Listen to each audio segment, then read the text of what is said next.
Hi everyone. So the topic for discussion today is zero latency or real-time inferencing via LLMs.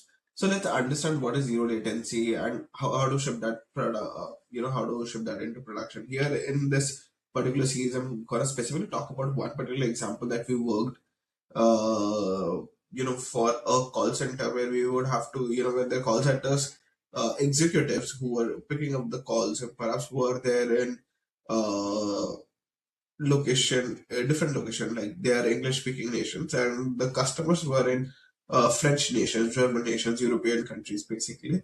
So the problem statement was that French to English and English to French. That was a real time transfer, kind of inferencing. That's what we wanted to do.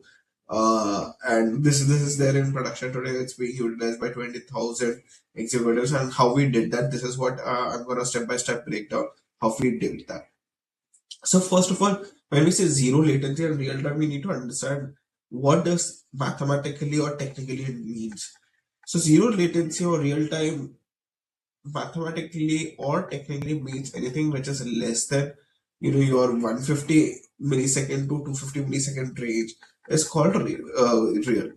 That would be perceived that because when you talk about latency, it's not about the latency at the source. It's usually the latency in terms of LLM. It's a perceived latency. Uh, so that's the thing. The second thing is, how do we get latency with concurrency, right? How does concurrency impact latency, right? Because when we talk about this, we also talk about scale. How to ship something which is stable at scale, right?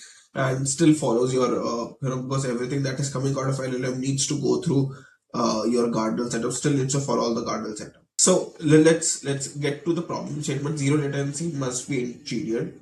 Perceived latency is what user feels. First translated audio matters the most. Perceived latency, again, that's what we were saying that when we talk about LLM as streaming, so that even the whole text bunch is taking like 2 seconds, 3 seconds to come. But when you start showing the first word after word, even that is fine.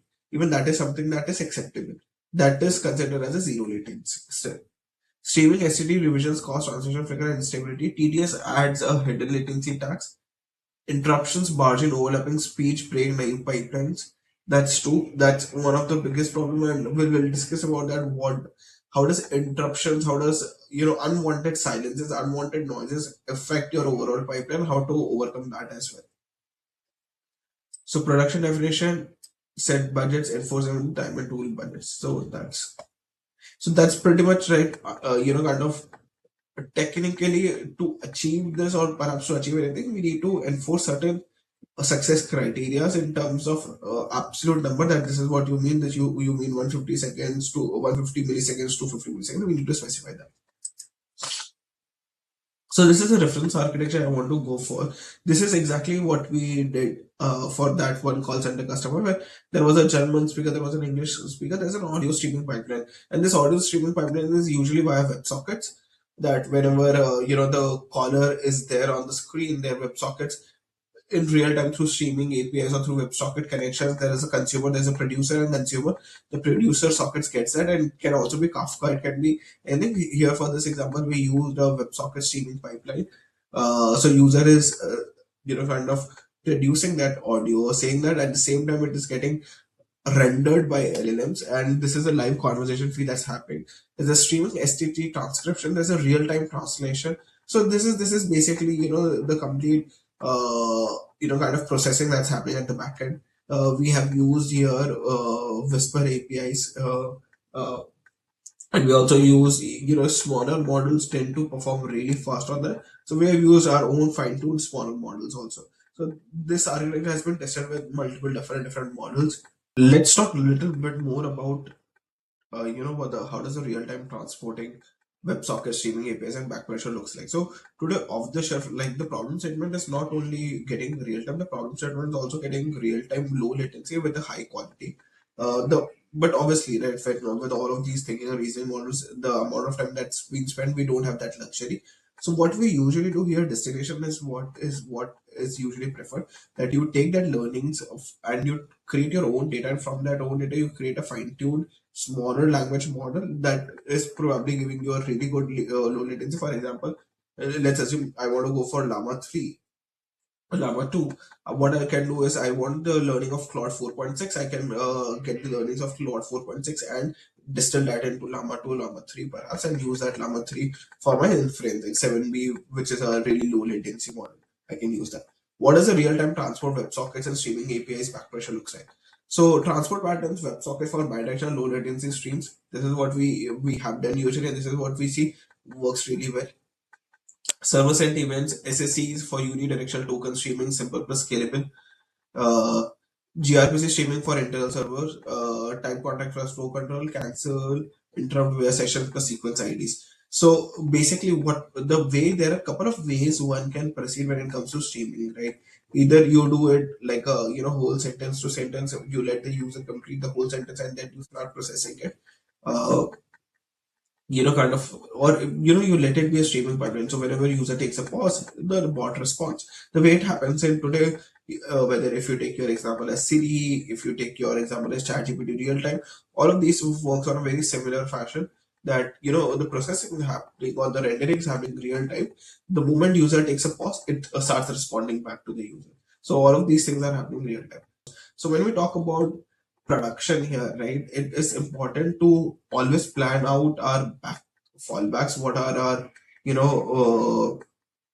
what are the reusable streams and all of that stuff. So what are the time out budgets per hop, right? So that is something that we need to definitely plan when it comes to production systems. So what exactly works for us?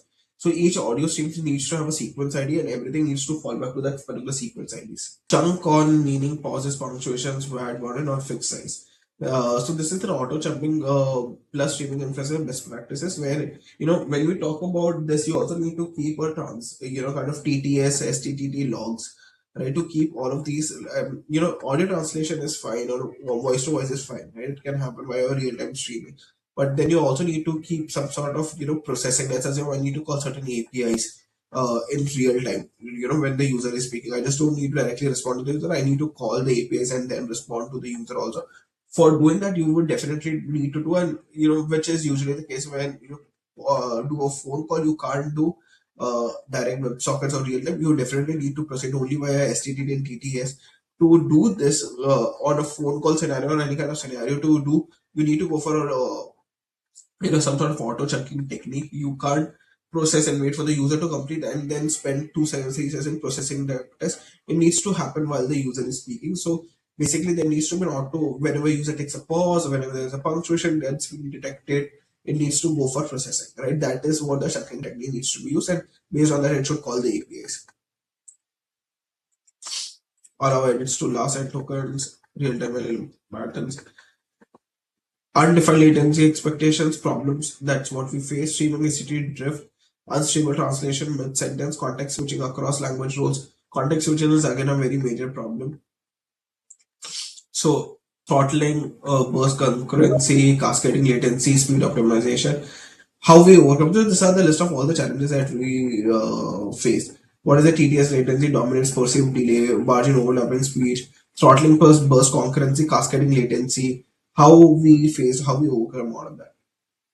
So now basically, when we come to what works in production, so more or less your models give you that latency, right? But is it only the models? No. In an ideal production system, you definitely need to pass it through certain sets of processing, LLM processing, right? So for all of these sets of processing or intelligence processing, what you need to keep in mind that you need to have a very strict glossary about the substance.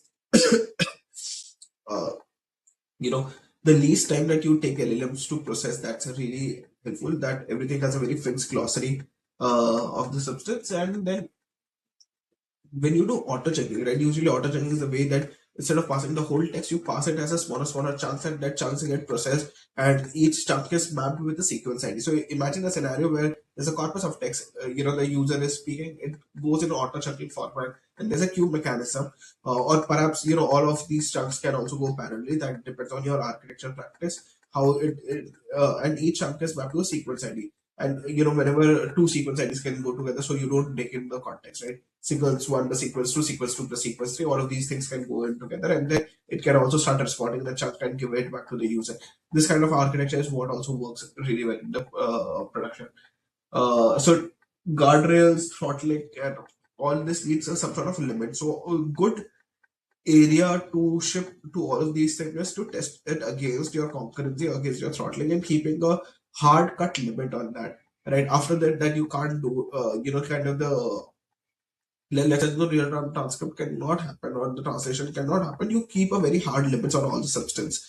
And this needs to be done while you're planning your project or you're designing your whole architecture. What are the caps? What are the concurrency caps that you can keep? And based on that only you can proceed further. What is your P85 cap? Whenever the latency drops below that, you're going to stop your inferencing or you're going to go to your fallback. Something sort of that needs to be identified correctly. So yeah, this is what exactly work. Usually in production, voice to voice or real time, in terms of inferencing, there are two areas, right? When you're doing call or when you're there in the phone call world, it needs to be STTT and TTS, with kind of real time processing, and the latency ideally would come under 1 second or 2 seconds. Based on your architecture practice, when you go for a really smaller model or distant model, the architecture would the your accuracy would come up to that. This is an acceptable latency. More or less, this should be fine. When you talk about kind of web connection, when you need something in real time, absolutely, please go for WebSockets or gRPC pipelines. All of these works really well in production. Keep all of your latency into limit concurrency caps and all of these things so that things don't break in production.